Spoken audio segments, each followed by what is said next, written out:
Hi, this is Liz and welcome to my podcast, Spiritually Speaking with Liz. I've got another amazing guest for you today, but before we start, just a reminder to like and subscribe to the YouTube channel, click the little notification bell, and on your podcast app in the top right hand corner, if you just go up there and there's a little follow, and then that'll notify you of any, it'll give you little alerts of any uploads that I put on those. Okay, so without further ado, here we go. I'm joined today by the fabulous Kirsty Gallagher. Kirsty is a Sunday Times bestselling author, moon mentor, soul alignment and spiritual coach. She's a yoga teacher, meditation teacher, and she's been a guest on lots of TV and radio. This morning I've been one of them. So each week she does what I love, and it's the cosmic weather report, she calls it. And she basically gets a lineup of the planets. You'll have to go and look up yourself, but I just find it amazing, particularly this week. Everybody I know it's aligned with more so than ever, I think, so it's a powerful week. But anyway, I've got so much more I could do as an intro, but I'm not going to. We're going to go straight in. And Kirsty, thank you so much for joining me. Oh, thank you for having me. Oh, my absolute pleasure. Kirsty was just saying that she's just back from a travel, so a little bit jet lagged and all over the place. But I'm here. Part of me is here. The other part of me is about 6 hours behind me somewhere, but we're all good. How did this all start for you? How did you get into the lunar living, the astrology, the crystals? Oh, I suppose to really answer that, we'd have to go quite far back. So I've always been, for as long as I can remember from being little, I guess just what you call different. I'm a questioner. I want to know why. I've always been interested in what's it all about. I'm not really a natural rule follower. I'm like, but why? And then my great auntie, I was she my great auntie when I was younger. She did tea leaves and tarot cards and was psychic. And I adored my Auntie Mabel. So we lived in Lancashire. They lived in Yorkshire. So we go and visit them every now and then. And she'd do the tea leaves for me and her tarot cards would come out. And I just adored her. She was everything, you know. And I believe it was her that gave me my first Parker's astrology book. It could have been my mum. One of them gifted me a Parker's astrology book when I was, I don't know, about 12. And around the same time, I got my first crystal, which was a tiger's eye, my birthstone. And I suppose then you kind of then merge into going through school and rebel a little bit and teenage years and all those kind of things. But the interest or the knowing that there was something more to life had always been there. And it really became apparent to me when I first started work of little things like, I couldn't understand why 9 to 5. I was like, but why not an 8 till 4 or an 11 till 6? Like, I don't get it. There's got to be more to life than this. And so I guess then I started to explore again. And so I became a crystal healer like 22 years ago, before it was like a fashionable thing for everyone to do. And I became a regressional therapist, and I did Reiki, and I did a lot of work with angels and ascended masters and archangels and spirit guides, and just on this really wild exploration of trying to find the answers. What's it all about? And I understand now I'm a Scorpio rising. So I want to know the mysteries. I want to go deep into life. I don't want surface level anything. I need depth. And then it wasn't until I really found yoga that yoga gave me an answer to every question. So what I loved about yoga was the philosophy around it, that anything that I needed to know, I could look to the texts around yoga and find answers and find a very deep yoga for me is a way of life. It's not just something we do on a yoga mat. It truly is a way of life. And I almost knew, and it sounds really cliched, I know, but I almost knew from my first yoga class that was it. That's what I wanted to do. Loved Reiki, loved crystals, loved it all. But it wasn't the thing. It didn't grab me. It was that first yoga class. I was like, I want to share this feeling with as many people as I can. It almost changed my life, that first yoga class, and that feeling of connection and presence and being connected to the something more that I suppose I've been searching for. So I knew I wanted to go to India to do my teacher training. I knew I didn't want to train with like a Western teacher, trained with a Western teacher. I wanted to go to the real like blood and bones of yoga, of where it really came from. And it was then when I was in India doing my teacher training that I really then discovered the lunar work, because it's traditional not to practice yoga on full and new moon days. And so everyone would hang out in like coffee shops and things. And I would notice I'm a real people watcher. I love observing people. And I'd notice that people's energy would change on moon days. People would just be different. And not only that, but then people would have similar themes coming up. So everyone would have relationship issues, or everyone would be having more anxiety, or everyone would be having more sleepless nights. And it got me so hooked. I was like, okay, moon, like, what have you got to tell me?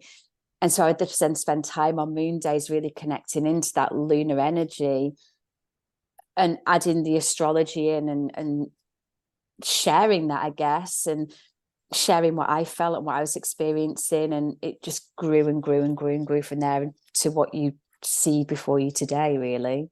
That's incredible. So with the astrology side, was that almost like self-taught? Was that just thirst for knowledge that you were just wanting to know more and more and more? Yeah.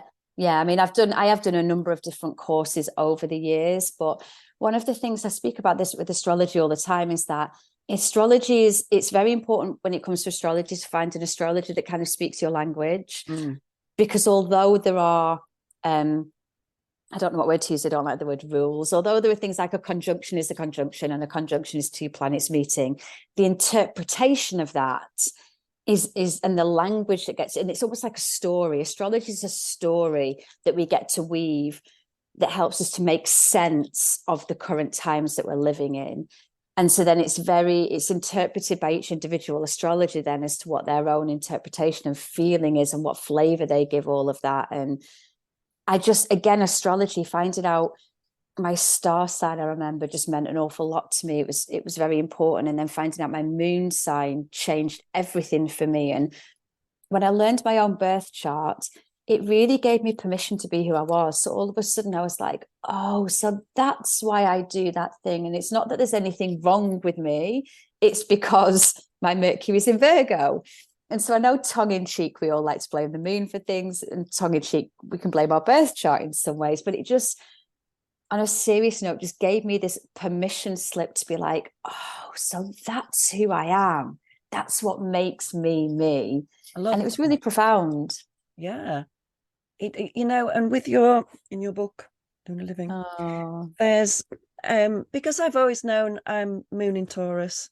I've always known that, but I will follow people like yourselves, but I don't know a great deal about astrology. Hence why I pick people out, like you're saying, that tell you the story, that make it personal to you. You can understand what they're saying. You'll say the fancy words, the trines and the conjunctions or whatever. Yeah. I don't really know what they are and what they mean, but you don't need to. No, that's it. You sort of bring that to life. But in your book, when you're saying about what the moon in Taurus is, that, like you've just said with your chart, I was like, oh, that's why. And it just, it was more, it hit me more than it ever has before. And I've had charts done before, and they've been okay. They've been quite generic. The ones that blew me away is India. I've got a love affair with India, so I go quite a lot. Yeah. And have you had the Vedic astrology? The Vedic, yeah. So that where they mark on your palm. Yeah. And that was quite incredible, even down to he was saying about the time, and he was saying, like, I was born at 5 to 11 in the morning. He said, are you sure it was 10:55 and not, let me just try what 10:56 and 10:54 would be? And I was like, really, does that make a difference? And the thing that got me was, he said, if it was 10:55, you've got a scar on your leg, he told me which leg, which I have, coral cut. He told me that I'd just had a dental problem, which I had. I'd just been to the dentist like a week or so before. And I can't remember what the other thing was now, it's so long ago. But I was just like, how on earth can that come from? Exactly. Vedic astrology is beautiful. It really is. It's a lot more predictive than Western astrology. But yeah, and that's it. When you get your chart done by someone that has that kind of information, or can even give you some clarity around certain things, or if you're going through big planetary oppositions at the moment or something, it just helps for me to navigate the tougher times a little bit more easily. I think it's often been given a bit of a bad rap because of your, like in the newspapers, your daily star sign. You're like, well, how can that affect everybody? Yeah. Because it is just a generic. But like you say, when you bring it all to life for somebody, Yeah. it really is quite astounding, isn't Absolutely. it? Absolutely. How Yeah. how it can affect you. It is. And our ancestors lived by the skies, you know, until astronomy and astrology got split. There used to be one modality and one thing studied together. And when we look at how our ancestors would use the skies and help and use that to help them to even determine when to do certain things is incredible. And I do feel it's a certain magic, the same as a connection with nature, that we've really lost. And the more we can come back to that, even just the moon, you know, the moon is, well, nearly always there in the skies. It's something we can look up to. It's something tangible. It's something real where we can go and gaze at that full moon in the sky and say, you know, please help me, please guide me, please show me. It just brings us back into a rhythm and a connection with this world that we're part of. Like, I say this often, and it's not a woo thing, but we are made of stardust. That is like scientific fact. It's not just a woo thing that I'm throwing out there. And so we're made of stars that are billions and billions of years old. And when we can gaze up at that night sky, I believe there's a remembrance of that's where we came from. I think that when we gaze up at that, in Peru, where I just was on the Inca Trail then, because there's no light pollution, there's no electricity whatsoever, we all stood out one night and looked at the stars. And it's incredible because especially if you've never been anywhere without light pollution before, and we see stars, but you don't see stars until you go somewhere with no light pollution. And all of us stood there in total awe, just looking at the sky of like, wow. And I do feel that it stirs something in us, a remembering of we are part of something greater. We're part of those stars in the sky. And the more we can reestablish a connection with the world around us, the more magical life gets. Yeah, totally. And it's like, I loved in your book where you were writing, it was at 2018, 2019, and it was a lunar eclipse. Yeah. And you were pacing the streets where you tell the story, it's better. I was living in central London at the time, which I looking back now, I've moved out of London, kind of puzzles me because you couldn't see the moon this clearly. You had to go searching for her. And it was a lunar eclipse, and I was determined to see this lunar eclipse. I was like, I am the lunar lady. And I paced the streets. And obviously there's a lot of high-rise buildings and things in London. Got all a bit disoriented. I was like, is the moon where I think she is? I even got one of those apps on my phone trying to track in the sky. Where's the moon? Where's the moon? Where's the moon? Could not find the moon, like couldn't. So in the end, I was like, do you know what, Kirst? Just go home, be in the zone at the time of the lunar eclipse, like be in your own meditation. The moon's always there, whether you can see her or not. It's all going to be okay. And I literally got to the top of my road, and there the moon was going through the lunar eclipse. And it was just, I wrote this in the book, it was such a reminder to me of coming home to yourself, that we can metaphorically search outside of ourselves and pace the streets outside of ourselves, and we're looking for something outside of ourselves. But when we just come back home, and it was literally for me, come back home, and there is everything that you need. And so it's just such a good reminder of life to stop kind of searching outside and instead just to keep coming home. Yeah. It really was. Absolutely. I love that. And like you were saying, and this is a common thread through every podcast that I do, is that it's that people's disconnect from nature. There's I mean, like centuries ago, there was like farmers' almanacs, wasn't there? That they would plant by the moon. Yeah. And even that's lost. And there are books now. And if somebody says, "Oh, I'm planting by the moon cycles," like, oh, like it's something, really weird or woo-woo. And it's just where we came from. Totally. Which is one of your first book, wasn't it? About the connection to nature, the connection to the seasons. Yeah. And it is important. So going back to the moon, what advice can you give to somebody then? So somebody who hasn't got your book yet, but they will after they've listened to this.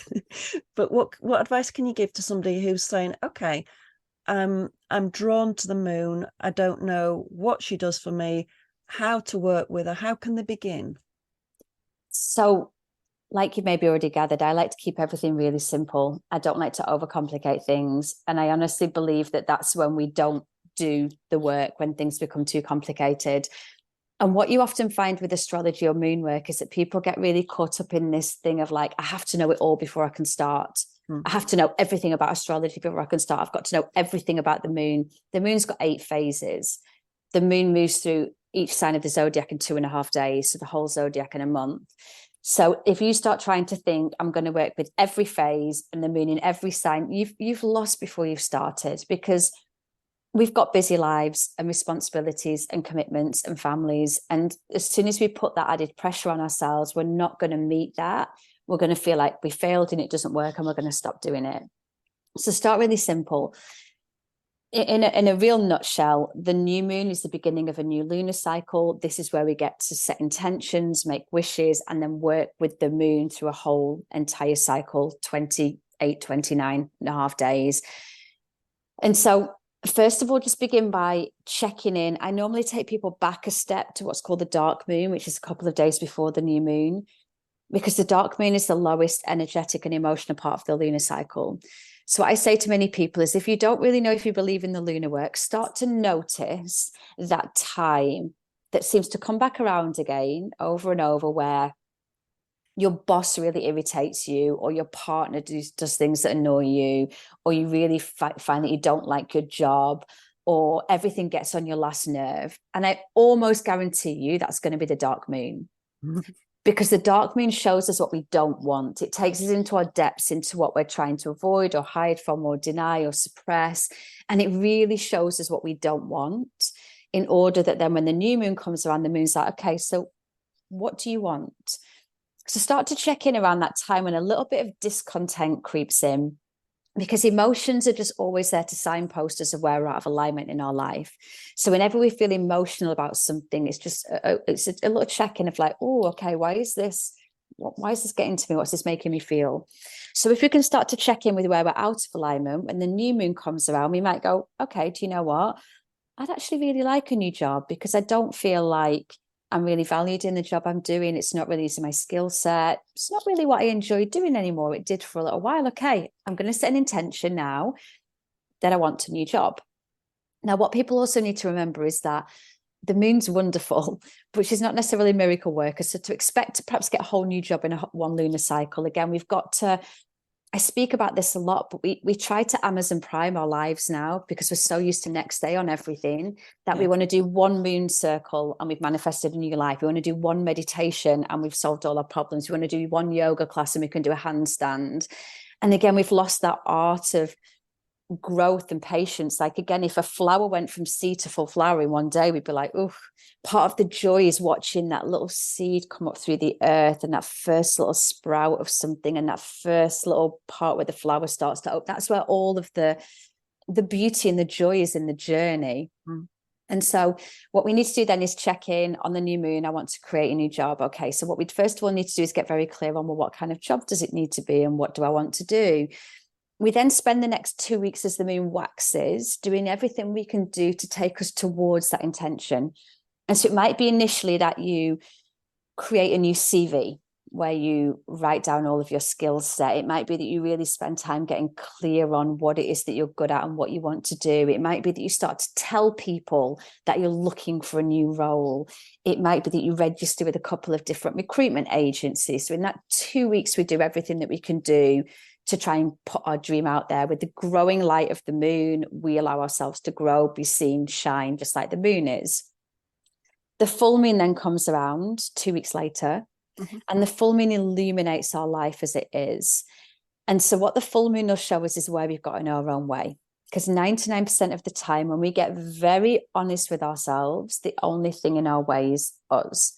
Yeah. And so what you might do when you check in at the new moon is go, oh, yeah, that person did tell me about that job in their company, and I didn't apply for it because I didn't think I'd really be good enough for it, or I didn't think I was qualified enough for it, so I didn't do it. And well, then I didn't put those things on my CV because I thought it might sound like I was being braggy, so I didn't. So we just start to see where where we've got in our own way, where we didn't say yes to the opportunities that presented themselves, or we didn't trust in the signs and the synchronicities that perhaps got shown to us.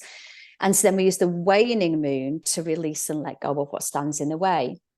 So that might be that we need to work a little bit more on self-belief and trusting in ourselves and celebrating ourselves and championing ourselves and praising ourselves and realizing what we are really good at and letting go of the doubts and the fears and the worries that then start to creep in about, oh, new job, are you sure about that? You probably won't be good at it, better to stay where you are. That little voice that follows us around.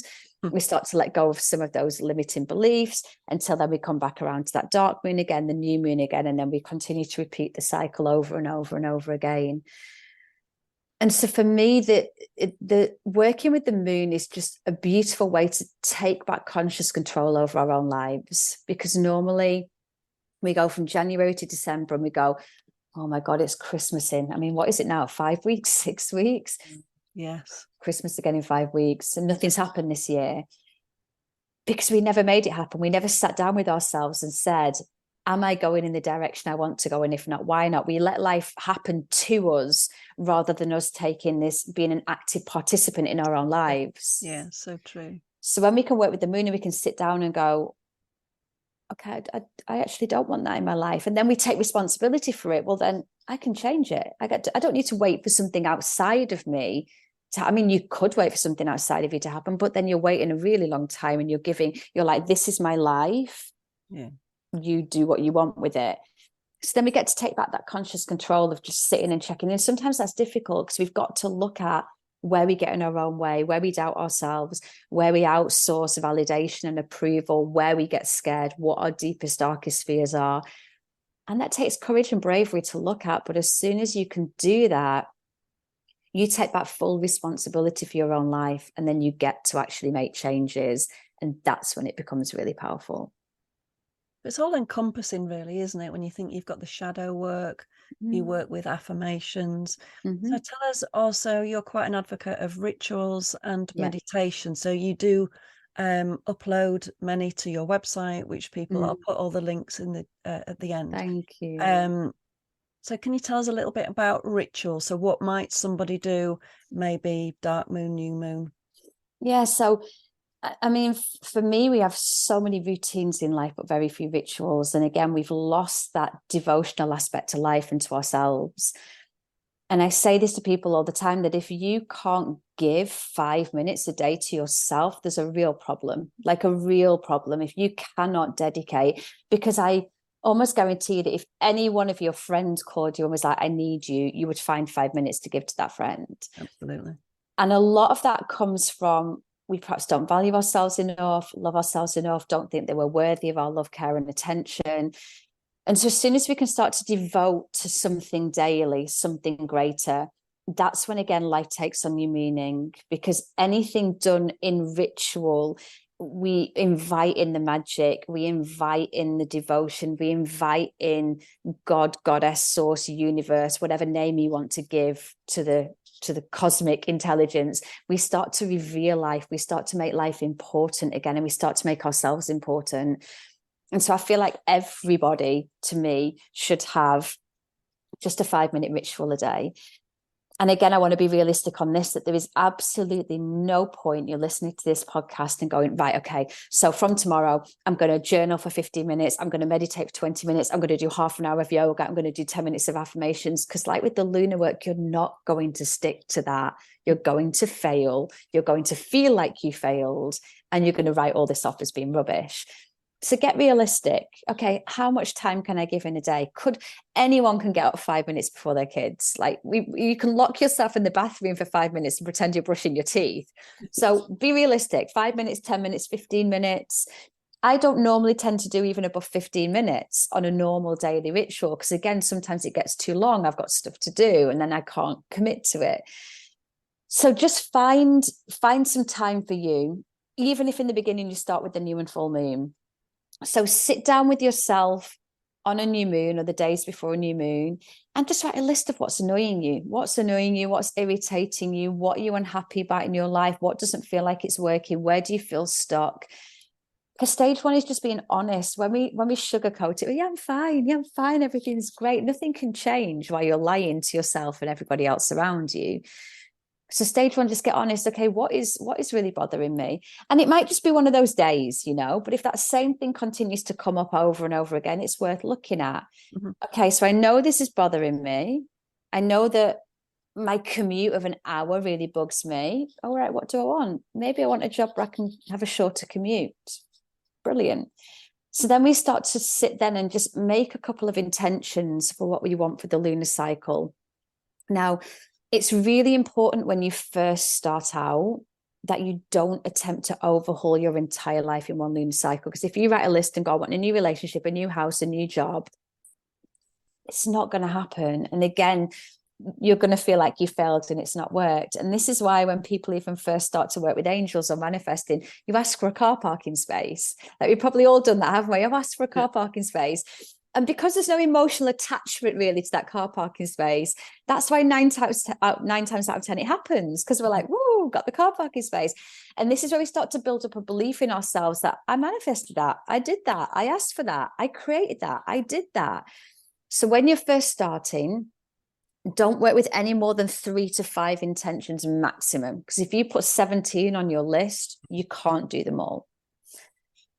Make 2 or 3 of them small, like little things that can be achieved, that it's going to take a little bit of work, but it can be achieved. And then I always normally work with one bigger intention that's more seasonal. So I might work with it all spring, all summer, all autumn, or winter.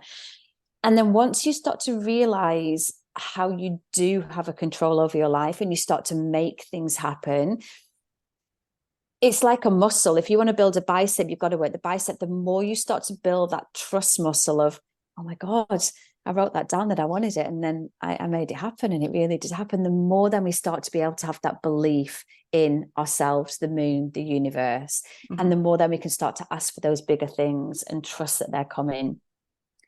The full moon, then it's important just to sit and get really honest and go, where did I get in my own way? Where did I say yes when I meant no and no when I meant yes? And where did I not say yes to that invite because I thought that no one had liked me or no one had talked to me if I went, or that I wouldn't be qualified enough, or where did I shrink? Where did I hide? Where did I talk myself out of doing the thing that my gut feeling wanted to do because my logic brain went, oh, but we need this in like a spreadsheet before we can go ahead and do it.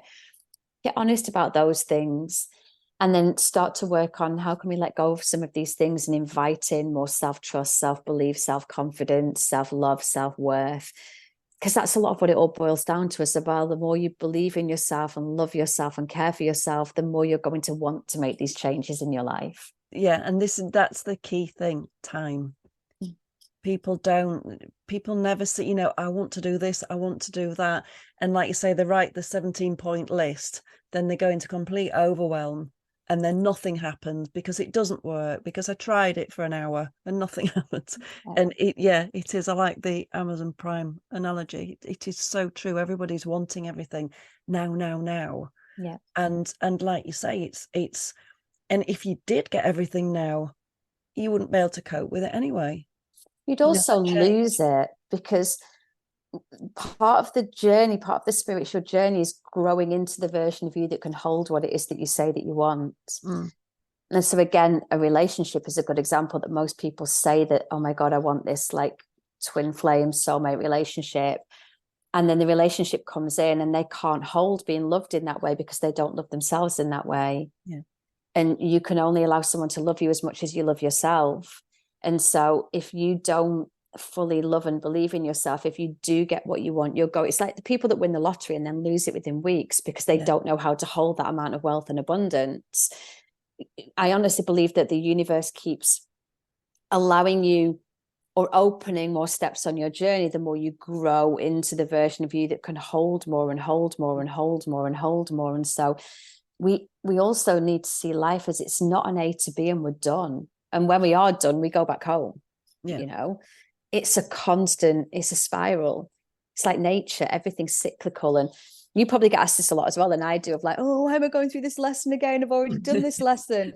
And it's like, but you're going to keep going through the same lesson. And I describe it as, here's the rock bottom, you'll hit the rock bottom, and then you'll keep going around it, but you'll never quite hit the bottom again, never quite hit the bottom again. And that's how you realize you're growing.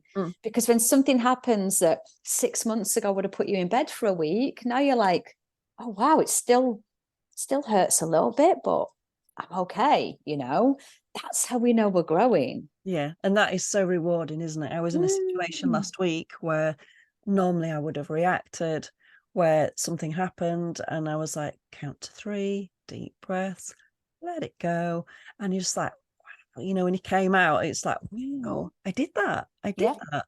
Yeah. And exactly that, you see how far you've come from, other words, the reacting and the banging together. And it is rewarding, but it is, again, you have to put the work in. Totally. And you've got to get honest, and you've got to get vulnerable, and you've got to face your shadows, and you've got to stop blaming anything outside of you, because the whole time it's their fault. You've got to wait for them to change before your life can change. And even that's tough, taking the responsibility of, well, what was my part to play in this? But as soon as I take my part to play in it, I then take back the power to make the changes I need to in my life. I'm not waiting for anything outside of me anymore. And again, relationships are a good analogy of this, that we can all sit there and go, oh, they did this and they treated me like that. And it's like, the only question you ever really need to ask is, why did you stay? Why did you stay? And then we start to get that look in, because I was scared to leave. I was scared there was nobody else out there for me, except, and then we start to get deeper into the stories that will always keep you stuck, whether it's moving to a new job or a new relationship or a new country or a new house. We've got to be brave enough to face our own stories. And that's challenging, because it's much easier to almost be the victim and make it everybody else's fault. Yeah, of course. And it's I can't remember the author of the book off the top of my head, but it's wherever you go, there you are. There you are. Yeah. and it is, because you're just taking the same baggage everywhere each time. Unless, you know, until you've learned to sort through it. And it's not the nicest of things. No. Particularly. But it also is when you get to the other side. Yeah. And then you realize, even like your own shadows, when you can love, own, and accept every part of you, it doesn't really matter whether anybody else does. Like nothing can ever touch you in the same way again. You know, it's a magical journey. Tough. That's why not everybody does it, you know, but worth it. And you can understand, you know, some people it's like, woof, and I'm out. But you know, it's if you want to do it, you have to commit. That's always my thing. So what's Kirsty's day-to-day? So like you said, you normally only do about 15 minutes, but what are your non-negotiable day-to-day things, practices that you do for you? I always have a daily check-in, just to check in with, where am I? How are we? How are we doing in there? Because again, it can be so easy to just spend all of our focus out there. So there's always normally a check-in of in here. Some kind of movement is always non-negotiable for me. And yes, I adore yoga, but I love weight training as well. That's one of I love feeling that power and strength. Equally, I love somatic movement. I love rolling around on the living room floor. I love shaking. So again, it depends on where I am and what I'm going through. I do love to journal. I love to, just being a writer, I love to get everything down and out. And then some kind of meditation.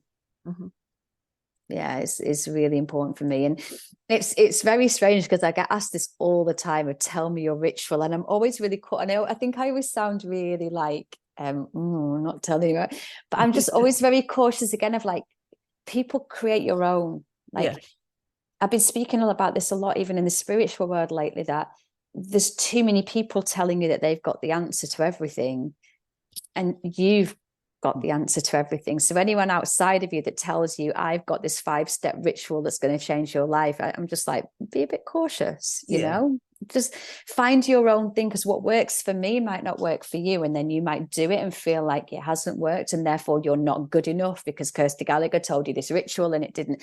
So I think it's super important to find what works for you.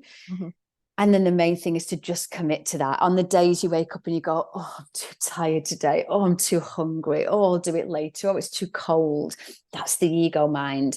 That's the only part you need to overcome, is the part of it that's going to tell you not to, because that ego knows what you're about to do is going to change your life, and the ego doesn't like that. So it's about just finding what works for you and doing it daily. Mm-hmm. Yeah, this is a thing. It could just be a walk to work, a walk of the dog, like you say, sitting and journaling, sitting and watching your breath, sitting and looking out of the window at a tree. It doesn't, I think there's a lot of people get very much that you have to sit on a mat, cross-legged, uncomfortably. You can't move, you can't do anything, and you just have to stay there for X amount of time, which for some people that works. And there's, there's benefits from, like Vipassana and things. There are benefits from that, but there's too much of a struggle going off if your ego doesn't want to do it.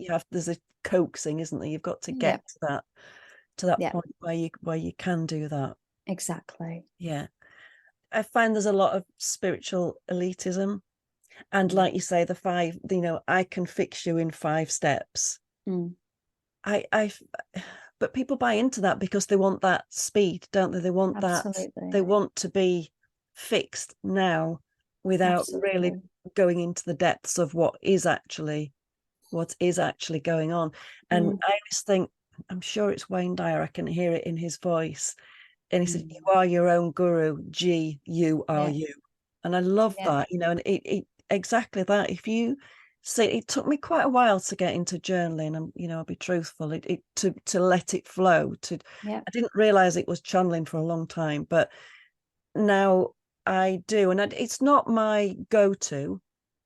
I do like to sit and meditate, and I do like a few shamanic things, or but I think once you get in that flow of journaling, it can be very enlightening, can't it? And it's, and it can be, you can really sort of bring a lot of things to the surface that maybe you didn't want to, or you weren't wanting to, if that makes sense, like the shadow things can pop up through that. Do you have, so for somebody like me who would say maybe want to journal more, do you have, now I know you've got a lunar journal, haven't you? Yes. Yeah. Do you have like a few journal prompts that you could give to somebody, so at different phases of the moon? So I mean, you've sort of said what would cover a few things, but just a generic prompts, what would you think? Yeah, so well, around the dark moon is just to who or what do I feel most emotional about? It's where your emotions are. On the new moon, I would journal more around what is it that you want, or what would your ideal life look like? Like an ideal life journaling around, if you could have anything you wanted right now, what would that be? And then write that out, and then start to work backwards and go, okay, so in order to get, because that's what normally happens. Most people don't start. So take that back. What do I need to be doing now to ensure I can be living that life in a year? But most people don't want to wait the year, but then in a year's time, they're still where they were. So they could have put the work in for the year and been somewhere different. It's like a false economy in a way, isn't it? But what do I need to be doing now? And I do this around a lot of the seasonal work that I do. So, as we come to even the winter solstice, which is going to come in December, on the winter solstice, it'd be looking forwards to when I stand on that threshold at the summer solstice in 6 months' time. Who do I want to be then? So almost like a future self kind of exercise. And so what do I need to be doing now to ensure that in 6 months' time I can be where I want to be? And then just a couple of little things you can do over that following lunar cycle. I can start to be a bit more brave. I can start to ask what it is that I need more. I can start to use my voice more, whatever that might be. And then on the full moon, it's more around that honesty of, where did I get in my own way? What is it I need to release and let go of? I like fire ceremonies for that. I have to say, I think it's quite writing something down. It's cathartic. Absolutely. Very cathartic. Absolutely. Yeah. I love that solstice, what you're saying for the solstice, because only a few weeks later we're into the new year, and everybody starts with the New Year's resolutions. But like you say, so they write it down, leave it, and then that's it. Or everybody joins a gym well, not everybody, but people join a gym and they go for like 7, 8 days, 9 days, 10 days. And it's been proven, hasn't it, that gym memberships boom in January.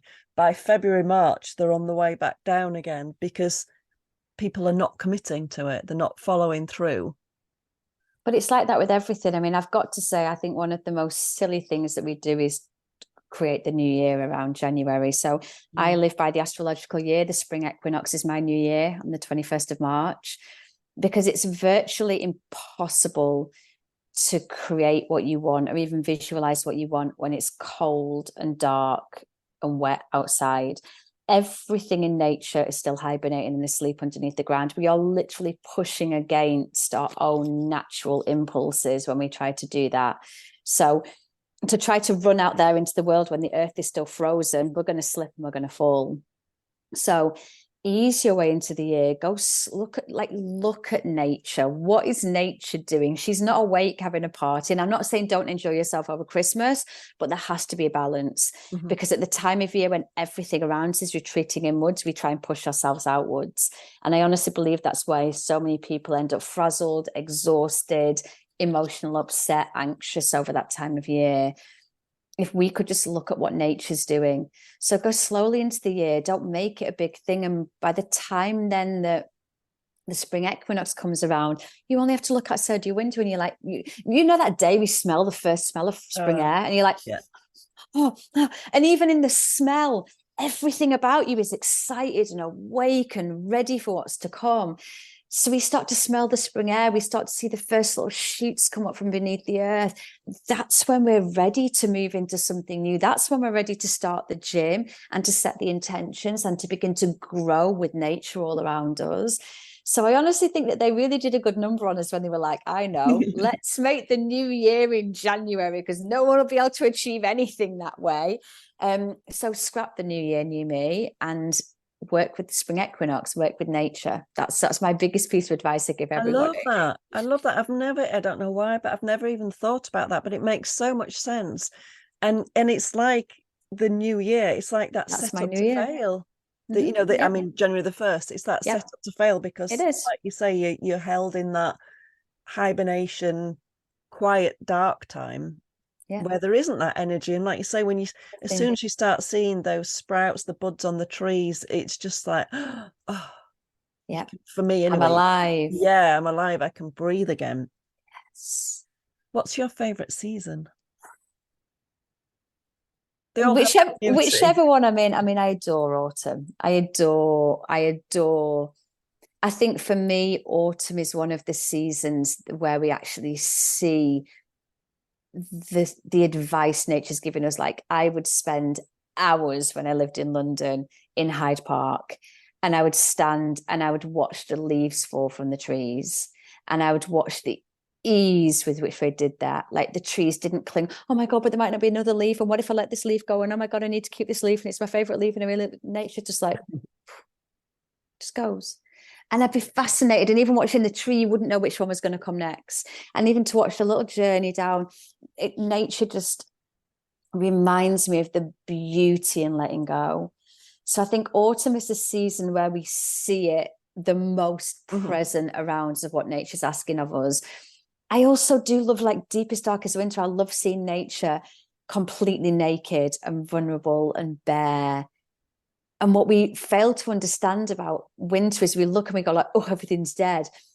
Beneath the surface of the earth, everything is gathering nutrients and nourishment and sustenance and growing strong roots ready to rise again come spring.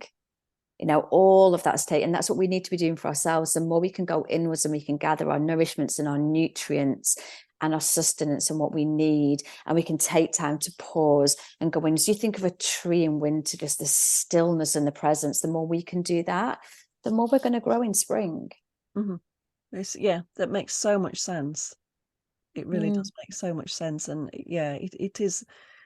It was so lucky. I lived in southern Spain for 10 years, and it was summer all the time. Yes. I am a summer girl. I like the sun. Me too. So 320 days of sunshine was like yeah, this is nice. But I have to say, you had a winter sort of, we lived up in the mountains, so you could get snow, not so much, but and twice a year you'd get rain, and boof, would it be rain, heavy rain.